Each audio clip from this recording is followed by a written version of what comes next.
The Chicago Bulls took a 103-112 loss to the Milwaukee Bucks, snapping their 5-game winning streak. We was hoping for 6, but it did not happen in tonight's matchup versus the Milwaukee Bucks. Y'all know we're going to talk about it, break it all down, but you got to hit the music first.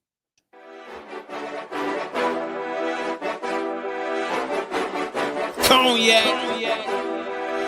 Gang.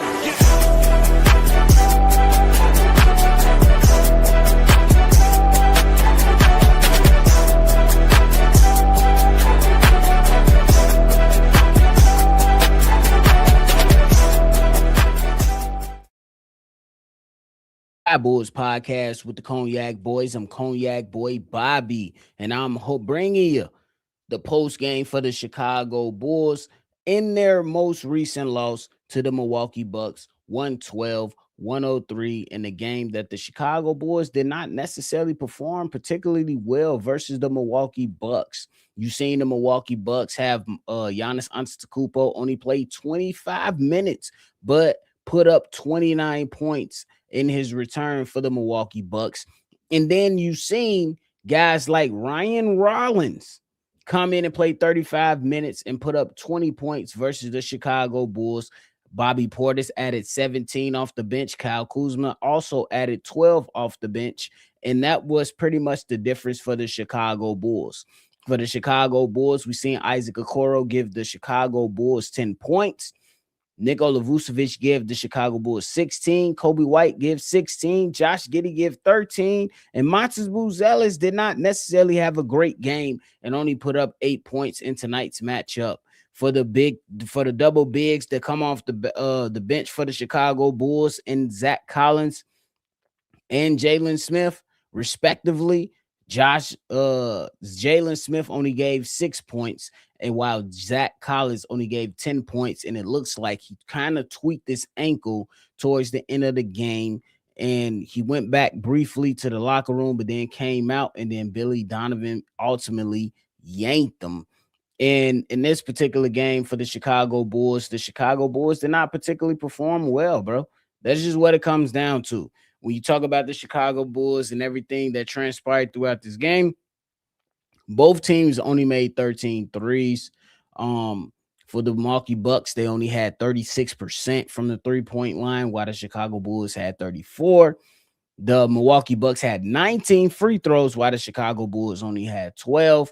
The Chicago Bulls won the rebounding matchup versus the Milwaukee Bucks 52-47. But ultimately, it just wasn't good enough when you go out there as a Chicago Bulls team and you turn the ball over 15 times versus the Milwaukee Bucks. And at one point, it just seemed like the Chicago Bulls was just turning it over every single chance that they had. And for me, it just wasn't an overall good performance from the Chicago Bulls versus the Milwaukee Bucks. The Chicago Bulls had a chance to go out there and go a game over 500, but ultimately these guys did not go over 500, and they ultimately failed to the Milwaukee Bucks again at that 112-103 point total for both teams respectively. This is one of those games that, hey, you can't win them all. That's just how I look at it. And there's a number of players that I'm looking at that absolutely have to be better for the Chicago Bulls. You've seen that early in the first half, the Chicago Bulls kind of struggled with Giannis Antetokounmpo out there. The Chicago Bulls had a number of mental lapses on the defensive end to go out there and pretty much take care of business. And you've seen the Milwaukee Bucks go out there and have a number of opportunities on the offensive end to where they was able to accumulate a decent amount of points for themselves. Though the Chicago Bulls won the assist battle versus the Milwaukee Bucks, if you actually sat down and watched this game, you look at the Milwaukee Bucks and you see there were some possessions that they had to where the Milwaukee Bucks were able to give themselves extra possessions and they were able to find guys easily, while the Chicago Bulls, they had 28 total assists, which is pretty damn good when you look at the box score. But then you ultimately look at the situation and say there were just too many defensive lapses for the Chicago Bulls in this particular basketball game. They pretty much beat themselves, in my personal opinion. You look at the points in the paint, there's pretty much matched up evenly across the board, where the Chicago Bulls won that matchup 48-46. When you talk about fast break points, the Chicago Bulls dominated that aspect of the game 21-8. But there is not a lot of fast break points that we can really point to in the second half if you are the Chicago Bulls. Now, when you talk about the steal battle, that's where the Chicago Bulls pretty much lost this game, I should say. The Milwaukee Bucks stole the ball from the Chicago Bulls 12 times versus the Chicago Bulls, and the Chicago Bulls only stole the ball 5 times. That is absolutely a huge thing from when it comes to differences when regarding both teams. So you look at that thing right there and you say, hey, the Chicago Bulls turned off the they turned over the ball too much. They did not go out there and execute in the right way, and they ultimately dropped the game. And it's not necessarily the end of the world, because again, we still have a number of basketball games left before we continue on throughout the season. But you look at this basketball game and you say the Chicago Bulls did not have their best foot forward when it came to playing the Milwaukee Bucks in this particular game. Bobby Portis had himself a nice game. Giannis Antetokounmpo had himself a nice game, and Ryan Rollins also had himself a nice game. While the Chicago Bulls players struggled. Again, we look at this thing and we look at the Chicago Bulls players and we say, hey, 8 points for Matsubu Zelis, it's just not good enough. Kobe White with 16 points is decent, but it's just not good enough. 13 points from Josh Giddey is just not getting good enough, even though Josh Giddey damn near put on another triple-double with 13, 9 assists, and 7 rebounds, but ultimately it just was not good enough. Now, we're going to go ahead and take a brief moment, and we're going to get into the be better, bro. Let's go ahead and talk about these players that absolutely need to be better, bro. Let's get into it.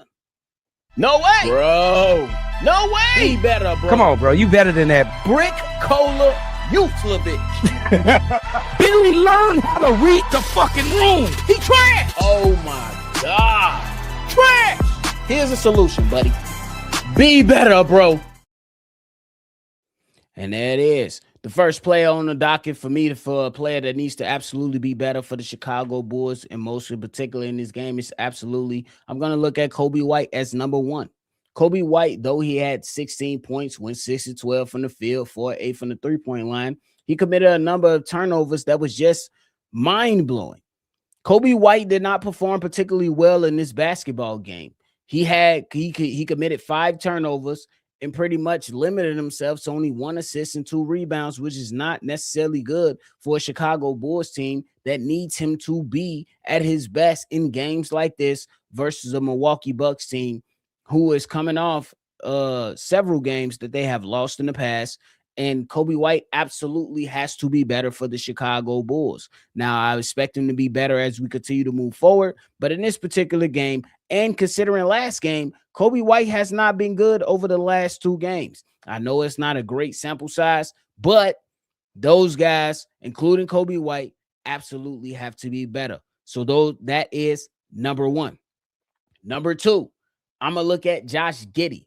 Josh Giddey, though he put up 13 points, 9 assists, 7 rebounds, he absolutely has to be better. Was not efficient at all from the field, going 4 for 10. Not efficient at all from the three-point line, going 1 of 3. That is only 33%.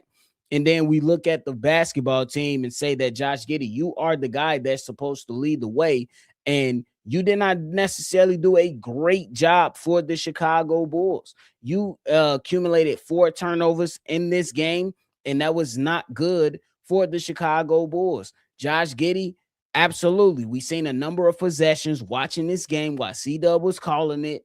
Josh Giddey drive into lanes that contain 3 people or more, 2 or 3 people or more in the lane, and turned over the basketball at the worst times to where the Chicago Bulls could have taken advantage of some said mismatches, opportunities, get a better shot. Josh Giddey, as the floor general for the Chicago Bulls, simply has to be better, bro. And that is my number 2. The last one, I'm going to give it out to Montes Buzelis. Montes Buzelis played 22 minutes in this game. He only had 8 points, went 2 of 5 from the field, 1 of 3 from the three-point line. And the reason I'm putting him on the be better, bro, list is simply because Montes Buzelis simply has to go out there and be better. You have to be aggressive at all times. You see that Billy Donovan sits Patrick Williams when he feels that Montes Buzelis is aggressive. When Montes Buzelis is not aggressive, Billy Donovan feels that little tingle in his body to go out there and put Patrick Williams in. Hence why Patrick Williams only played about 4 minutes tonight. It's a more closely to 3 minutes and 3.5 minutes on the night. But when Billy Donovan feels that Josh Giddey is not being aggressive enough, he will lean on Patrick Williams to come by Montes Buzelis some time. So Montes Buzelis has to insert himself and go out there and be aggressive on the basketball court, because that makes the Chicago Bulls that much better. And tonight, Montes Buzelis did not bring his best performance on the basketball court. So for Bobby's be better, bro, the top 3 is Josh Giddey, Kobe White, and Montes Buzelis. And y'all let me know how y'all feeling about that. But hey, we'll take the L on the chin and we'll keep it pushing, man. It is what it is. For sure. Quan TV in the building said February 3rd in 20 games. We need that. We'll see what's to it, brother. On Randomin says 6'7". Boy, I can't stand that shit. My kids be running that shit to the dirt. I ain't gonna lie to you, bro. But Eastside Buck 7128 said just disrespect us. She got me mad. I don't like that. I will hold on. What? What are we talking about? What we doing, brother? You going nuts. Jeremy in the building. What up, dog? He said we got Anthony Edwards in Minnesota on Monday, which is going to be a hell of a game, and we're going to see what the Chicago Bulls are made of.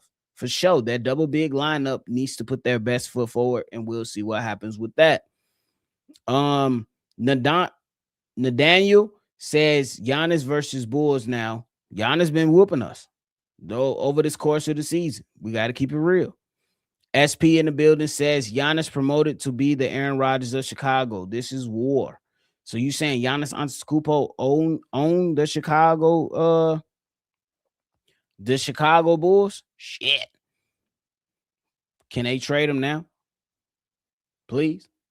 I don't want nobody else taking ownership of Chicago teams. That's all I'm saying.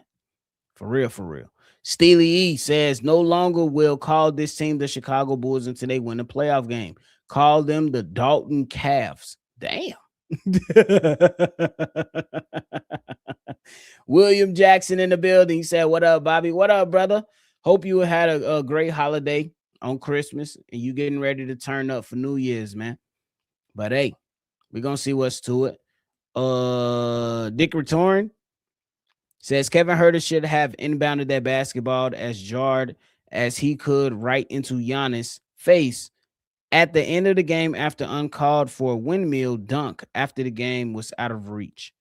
Man, somebody need to throw that basketball in the face. I seen Cdub was calling it. The boys was out there getting ready to fight. But hey, it's too late to fight. You should have fought in the third quarter like the Phoenix Suns today. You should have fought in the third quarter like Jose Alvarado. I'm just saying.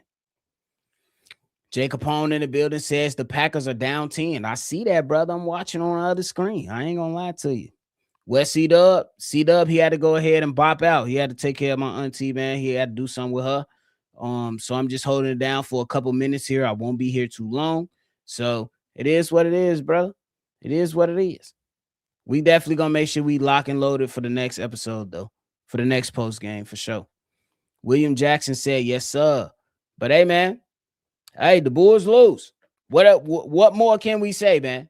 It is what it is, bro. We chalk it up to the game. We hope that the Chicago Bulls can go out there and get themselves together. And hopefully they won't go on a 7-game losing streak. Hopefully these guys can go out there and take care of business.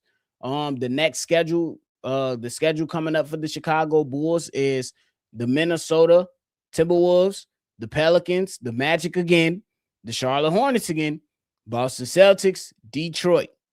And that's your next 6 games for the Chicago Bulls, man. We'll see where we lay after that. We'll see how we match up after that. And I think it's the schedule coming up is a great opportunity for the Chicago Bulls to get themselves on the right track. Minnesota is a good team.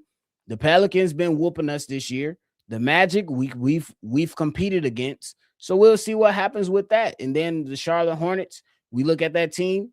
We competed with them this season. And then the Boston Celtics and the Detroit Pistons, who embarrassed us and forced our head coach to come out and scrutinize the entire fucking team and caused us to go on that 7-game losing streak. So we'll see what's to it, man. But it's a number of great games coming up within the next few weeks. And y'all already know where you go ahead and find your Bulls content at, man. But hey, William Jackson came in to end the post-game show, said the Bears win tomorrow. Hey, we're going to see what's to it, bro. I think we got a strong chance. I think we got a great chance. But just like we have to beat them, they have to beat us.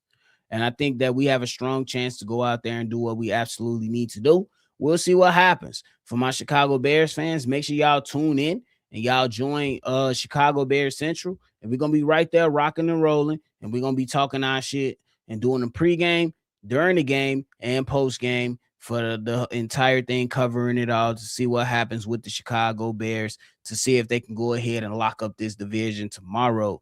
The Green Bay Packers game is still going on right now. It is the fourth quarter with about 4 minutes left in this game. And there's a 10-point lead right now with the Baltimore Ravens leading over the Green Bay Packers. We'll see what happens. We'll see what happens. But hey, that is it for me tonight, y'all. Want to give y'all this quick post game. Did not want to leave you all hanging. So just wanted to come here to do a quick post game before we call it a night on this beautiful Saturday. Make sure y'all go ahead and hit that like button. Subscribe to the channel if you haven't done so already. And man, that voice line is open. The voicemail is open. Call in, state your name, leave your take. The number to do so is 773-242-9219. I appreciate y'all. Make sure you always see red. Hey, the Chicago Bulls, they've been balling these last 5 games outside of tonight's game. We'll see if they can go ahead and get started on another winning streak. But hey, that is it for me tonight, man. I appreciate y'all for tuning into the post game. Make sure y'all enjoy the rest of y'all Saturday, bro. Appreciate y'all. I'm out of here. Peace. Cognac.